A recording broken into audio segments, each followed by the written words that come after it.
বাংলাদেশে অনেক রেস্টুরেন্টের মালিক আছেন এবং অনেক ফ্যাশন হাউসের মালিক, তারা না অনেক বিপদে আছে। কারণ কিছু কিছু স্যাসরা ইনফ্লুয়েন্সার ব্লগার আছে, তাদের ফলোয়ার হাতে গোনা কয়েকজন। তারা কি করবে জানেন, তাদের এখানে ফ্রিতে অনেক কিছু চাইবে। ধরেন পেয়ার ফ্রিতে চাইবে, বা রেস্টুরেন্টে গেল খাবার ফ্রিতে চাইবে। আমি খেলাম, আমার কাছ থেকে বিল নিবে না। তখনই যদি তাদেরকে ফ্রিতে খাইতে না দেয়, তাদেরকে ফ্রিতে পেয়ার না দেয়, তখনই শুরু হয়ে যায় সেই রেস্টুরেন্ট বা সেই ফ্যাশন হাউসের নামে দুনিয়ার উল্টাপাল্টা নেগেটিভ রিভিউ, যে এখানে খাবার মজা না, এইটা না সেইটা না। আর যদি সেই রেস্টুরেন্ট বা সেই ফ্যাশন হাউসে প্রমোশন কোনো ব্লগাররা করে বা কোনো ব্র্যান্ড প্রমোটাররা করে, তাহলে তো হইছি। অমুক ব্র্যান্ড প্রমোটারকে দিয়ে তারা প্রমোশন করাইছে, আমরা এখানে খেতে আসছি বা আমরা এখানে ড্রেস কিনতে আসছি, আমাদের কাছ থেকে কেন টাকা নেই, আমাদেরকে ফ্রিতে দিয়ে দিবে।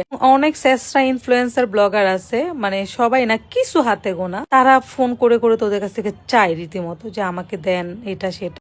এটা তার যার যার ব্যাপার, মানে অনেকের কাছ থেকে শুনেই আমি বয়সটা দিলাম। তো ইদানিং যেটা হয় যে কোনো একটা প্রমোশন করলাম খাবারের ধরেন বা কোনো কিছু, সেখানে দেখি যে নেক্সট কেউ গিয়ে যদি সেটা নেগেটিভ রিভিউ দেয়, সেখানে আমাকে মেনশন করা হয়, আমাকে বলা হয়। আমি একটা কথা আপনাদেরকে ক্লিয়ার বলে দিই, আমি দিশার মা, আমি হচ্ছে স্ট্রেট ফরওয়ার্ড মানুষ। আমার মধ্যে কোনো ধরনের কোনো উল্টাপাল্টা কিছু নাই। যেটা ভালো লাগবে সেটা আমি ইয়েস বলবো, যেটা ভালো লাগবে না সেটা আমি একদম না বলবো। খাবারের ব্যাপারটা আমি বলি, আমার বাসায় যত খাবার আসে, যেই খাবারের টেস্ট আমার কাছে ভালো লাগে না, আমি সেই খাবারের রিভিউ করি না, তাদের পেমেন্ট আমি ব্যাক করে দিই। অ্যান্ড যাদের খাবারের টেস্ট ভালো লাগে, তাদের খাবার আমি সেকেন্ড টাইম তাদেরকে চেয়ে বলি যে হ্যাঁ আপনাদের খাবার ভালো ছিল, আপনি আবার খাবার পাঠান। তো আমি এমনই। আর আমার খাবারের রুচিটা কেমন জানেন, আমার ফ্যামিলিতে আমার দাদি ছিল হচ্ছে সেই আমলের সেরা রাঁধুনি। মানে আমাদের এলাকায় যত বড় বড় বিয়ে হইতো, অনুষ্ঠান হইতো, আমার দাদিকে সেখানে নিয়ে যেত রান্না করার জন্য। মানে কোনো বাবুর্চি ছিল না, মানে রান্না করার জন্য তখন নিয়ে যেত যে আমাদেরকে রান্না করে দেয়। ঈদের সময় আমার দাদিকে খুঁজে পাইতাম না, কারণ সিরিয়াল লাগতো পিঠা বানায় দেওয়ার জন্য আর গরুর মাংস মুরগি মাংস রান্না করে দেওয়ার জন্য।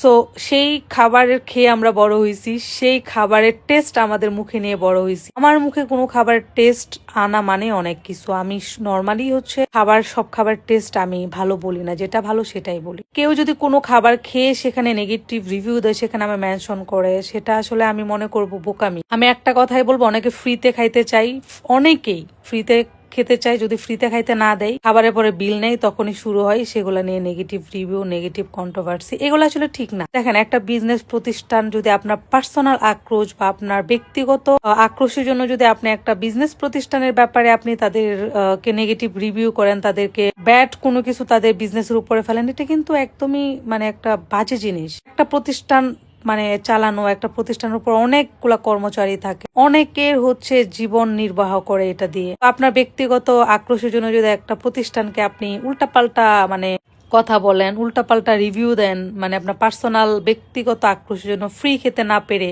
সেটা কিন্তু ঠিক না। এক একজনের মুখের টেস্ট একরকম, বাট আপনি এমন ভাবে বলতে পারেন না, ঠিক আছে? এই যে দেখেন, আমরা মালদ্বীপসে যখন গেছিলাম, এখানে আমাদেরকে টুনা ফিশের রাইস দেওয়া হয়েছিল। এটা আমার কাছে অনেক বেশি টেস্ট লেগেছে, দিশার কাছে ভালো লাগে না। এই খাবারটা মিশ্র একটা অনুভূতি আছে। অনেকে বলে আমার কাছে ভালো লাগে, তানজিল জনি ভাই বলে আমার কাছে এই খাবারটা একদমই টেস্ট লাগে না, আমার কাছে একটা মানে একটা কিরকম একটা ফ্লেভার আসে।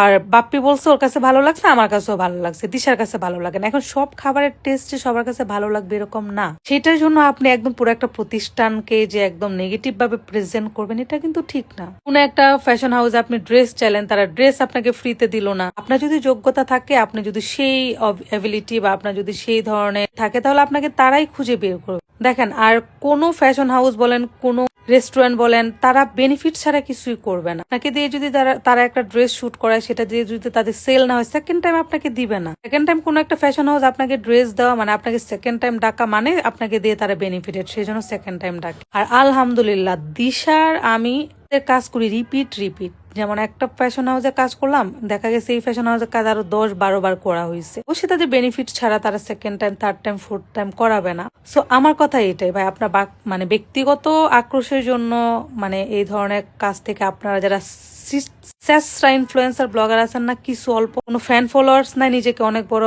ইনফ্লুয়েন্সার ব্লগার দাবি করেন, তারা এগুলা বাদ দেন, ঠিক আছে? সো এইটা কার গায়ে লাগবে কি লাগবে আমার কিছু করার নাই। যেটা